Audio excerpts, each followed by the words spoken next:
이명박 정부 최고 실세로 군림했던 신익의 좌장 이재호.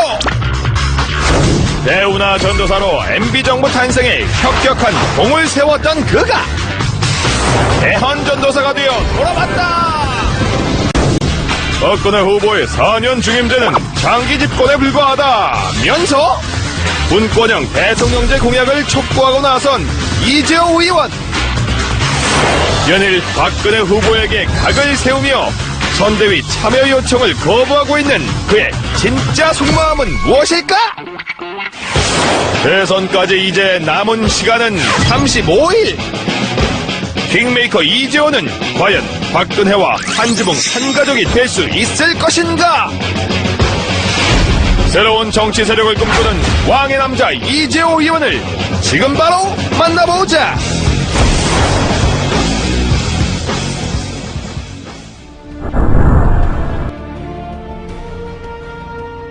지금 대선 전국의 그 큰 국가적 이슈, 이게 없지 않습니까? 네. 이제 이명박 정부가 끝나면 과거 이제 군사 독재에서 문민정부로 끝나는 한 시기가, 그러니까 김영삼 대통령, 김대중 대통령, 노무현 대통령, 이명박 대통령. 그러면 한 20년이라는 한 이제 시대가 이제 가지 않습니까? 네. 문민화되고 난 다음에. 그러면 여기에서부터 새로운 시대를 준비해야 되거든요. 네. 대선 후보들이 중요한 거는 한 시대를 마감하고 다음 시대로 넘어가는 국가적 큰 그림을 어떻게 그릴 것이냐. 네. 그것이 국가와 국민들에게 어떤 영향을 미칠 것이냐. 이 이야기를 해야 되는데 그 이야기에서 제가 몇 년 전부터 다음 시대는 개헌이고 네. 개헌의 방향 분권이다. 지금까지 우리나라가 권력의 문화가 지배해왔잖아요. 네. 그러니까 큰 권력이든 작은 권력이든 나라의 구석구석에 권력의 힘이 다 이게 미쳐서 그 권력의 힘에 뭔가 좀 가까운 사람만이 뭐 돈을 벌거나 자리를 차지하거나 뭐 이런 소위 나라 풍조가 되었잖아요. 네. 이제는 이러한 권력의 문화를 내려놓고 정말로 사람의 문화, 인간적인 문화가 나라 전반에 한번 골고루 퍼져야 된다. 그렇게 하려면 제일 중요한 게 우리나라에서 권력을 제일 많이 갖고 있는 사람이 대통령이잖아요. 네. 그러면 대통령부터 권력을 내려놓는 분권을 하는. 네. 그래서 대통령과 국회가 즉 행정부와 입법부가 분권을 하고 중앙정부가 지방정부가 분권을 하고 또 행정, 입법, 사법 이 3권에 있어서도 다시 한번 시대에 맞게끔 분권을 하는 그런 분권형 개헌이 이 시대 정치개혁의 핵심이다. 분권을 하다 보면 4년 갖고는 정책이 연관성이 없어질 수 있으니까 한번 중임하는 게 좋다는 거고 분권을 하지 않고 4년 중임하자고 하는 거는 임기 연장에 불과한 거죠. 네. 정권 연장하거나 잘나면 장기 집권하겠다는 것밖에 안 되니까 네. 그건 지난날에 우리 역사가 말하잖아요. 때문에 그냥 이 권력 이대로 4년 중임제 하자고 하는 거는 매우 위험한 발상이다. 이것이 지금 시대의 분권의 핵심이고 시대 정치개혁의 본질입니다. 여기에 한 정치인의 가치와 철학, 시대에 대한 안목, 미래에 대한 예견 이런 것들이 들어가서 분권형 개헌이 선진국으로 가고 대한민국 위상을 지킬 수 있는 길이다라고 하는 이 안목에서 출발해야지 단순히 권력을 잡기 위해서 이런 말을 하면 표가 좀 더 올 거다 덜 올 거다 이 생각을 해갖고 후보들이 이야기하면 건 안 되죠. 저는 뭐 개헌에 대한 분권형 개헌에 대해서 제일 좋기는 취임하고 1년 안에 하겠다든지 이런 확실한 공약이 제일 필요하지만은 그러니까 그거는 또 저 생각일 수가 있으니까 또 그렇게 생각하지 않는 사람일 수도 있으니까 일단 분권형 개헌을 비롯해서 취임 1년 안에 나라의 바람직한 방향으로 개헌을 하는데 이 시대의 흐름이 나눔이잖아요. 경제도 민주화하자 그러면서 왜 권력을 민주화 안 합니까?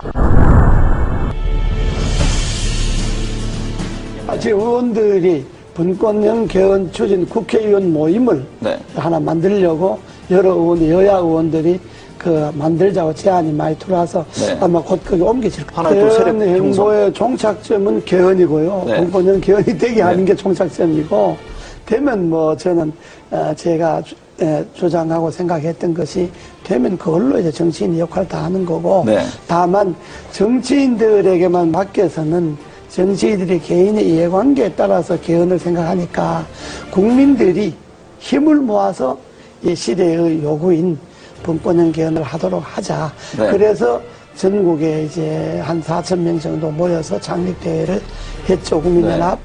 그러고 이제 16개 시도 분권형 연합이 21일 날 이제 결성이 다 끝납니다. 지금 한 8개가 결성이 됐는데, 끝나면 각 시도, 시군 분권형 개헌 국민연합 대표들이 한 1박 2일 모여서 장시간 네. 토론을 할 겁니다. 대선에 네. 분권형 개헌 문제를 어떻게 할 것이며, 또 대선 후보들 간의 이 주장을 어떻게 관철시킬 것이냐 하는 것들을 아마 전국 시도연합, 시군연합 대표들이 모여서 네. 한 1박 2일 정도 세미나를 합니다. 국민연합의 대표들이 따로 있고, 국민연합은 내가 주장하는 가치와 철학을 그게 이 시대 흐름에 맞다라고 생각하는 사람들이 네. 전국에 12만 명이 지난번에 분권형 개헌 청원을 했잖아요. 네. 지금 서명 받은 게 한 100만쯤 됩니다. 네, 벌써 그렇게 늘었습니까? 예, 이게 네. 이제 300만 서명을 받으려고 하는데, 분권형 국민연합 각 시군 대표 이 사람들은 정치를 안 한 신인들도 많이 있고요.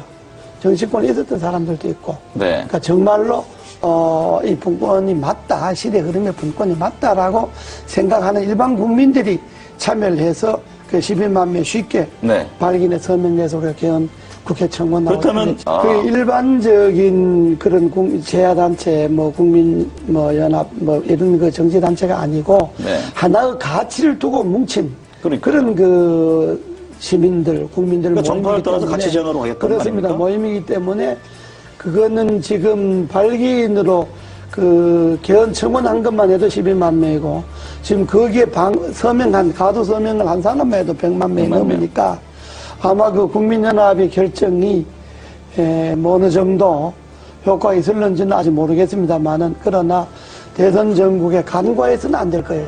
서명한 회원들 100만 명 중에 앞으로 300만 명 서명을 받을 계획인데, 다 안 된다 하더라도 서명한 사람 중에 3분의 1만 어느 한 곳으로 표가 간다면 대단하죠. 그건. 영향을 미칠 수가 있죠. 네. 예. 아직까지 이제 그 가치에 제일 중요한 게 분권형 개헌이잖아요. 네. 그러니까 분권형 개헌 전에 분권이라는 데한 인식. 그렇죠. 지금의 시대는 나눔의 시대다. 나누고 남을 배려하고 양보하고 이런 시대인데, 지금 권력을 잡겠다는 건 그것하고 역행하잖아요. 나눈 것도 독점하고 남을 배려하고 존중하는 것도 자기들에게 필요한 것만 배려가 존중이고, 쉽게 말하면 당 안에서는 대통합도 안 되고 당 안에서는 민주화도 안 되는데, 당 밖에 가서 대통합하고 민주화한다고 하면 그 진정성을 국민들이 어떻게 이해하겠느냐. 이런 점에 볼 때 가치관이, 철학이 같지 않구나. 선거를 앞둔 사람들이니까 여당 후보든 야당 후보든 후보 개인들에 대해서야 이렇고 저렇고 비판할 생각이 전혀 없습니다. 그러나 한 나라의 후보라고 하는 것은 여당 후보든 야당 후보든 지금 정책 발표 하잖아요. 한마디로 그 후보들의 정책 발표주에 공허하게 진정성이 없는 게 검찰 개혁 같은 게 있잖아요. 네. 검찰 개혁도 우리 헌법에 보면, 헌법 12조인가에 보면요, 영장 청구를 검사만이 하게 되어 있습니다. 그렇죠. 이게 검찰이 기소 독점으로 기소 독점, 이어지잖아요. 네. 이게 전 세계 우리나라밖에 없습니다. 그럼 이 헌법 조항을 그대로 두고 어떻게 검찰 개혁이 가능합니까? 영장은 수사를 할 수 있는 기관이 청구하도록 하고 발부는 법원에서 하도록 한다는 이 조항이 개헌되지 않고 그 개헌을 그대로 놔두고 어떻게 검찰 개혁을 할 수가 있겠습니까? 지방분권이 문제잖아요. 네. 지방분권도 지금 헌법에는 뭐가 되어 있느냐 그러면 지방자치단체는 선임하게 돼 있어요, 헌법에. 그 선출해서 임명한다는 이야기거든요. 선임하게 돼 있으니까 지방 분권이 안 되는 거예요. 네. 그러니까 헌법을 그대로 이 권력 중심의 제왕적 권력의 헌법을 그대로 두고 뭘 쇄신하겠다, 개혁하겠다 하니까 제가 볼 때는 그게 다, 이게 잘못된 거다. 그래서 제가 언제 표현을 좀 과했습니다만은 알면 없고 축제에만 늘어났다는 그렇죠. 이야기가 정치개혁의 핵심인 개헌에 손을 안 대고 권력 분점에 손을 안 대고 그 헌법을 그대로 두고 거기에 가지만 책임 총리제나 정부 통령제도 그렇습니다. 현재 헌법을 그대로 두고 대통령이 총리를 임명하고 해임할 수 있는 권한을 갖고 있는데 어떻게 총리인데 권한이 갈 수가 있겠습니까? 한계가 있는 거죠. 저는 이번에 그 검찰개혁에 있어서 핵심은 헌법에 소위 검사만이 영장을 기소 청구할 수 독점. 있다든지 네. 소위 기소 독점이 이거 없어져야 된다고 보는 것이 핵심이다. 예, 헌법 안에서 검찰의 그 독점 권한이 없어지지 않는 한은 그건 뭐 어떤 계획도 될 수가 없고 말씀을 지금 들어보니까 예. 경찰과 뭐 검사 수사를 두고 경찰 다투잖아요. 네.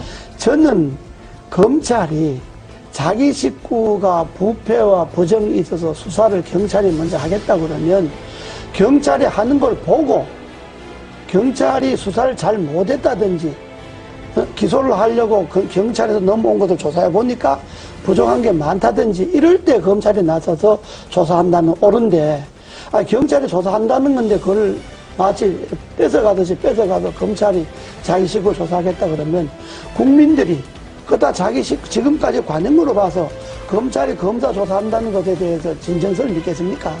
그러니까 그거는 경찰이 조사하는 건 경찰이 조사하도록 놔두고 네. 경찰 조사 결과가 미흡하다. 그러면 검찰이 손을 대야죠.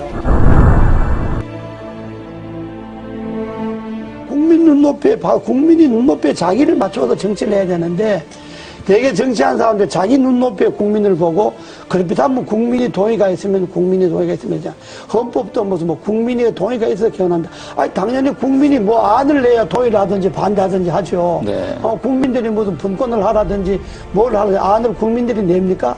정치권에서 이런 안을 내야 그래야 국민들이 동의를 하든지 반대를 하든지 하듯이 안도 안 내놓고 뭘 갖고 국민들이 동의를 합니까? 네. 그것처럼 그런 것이 다 국민들로 볼 때는 진정성이 없는 이야기다 이런 이야기.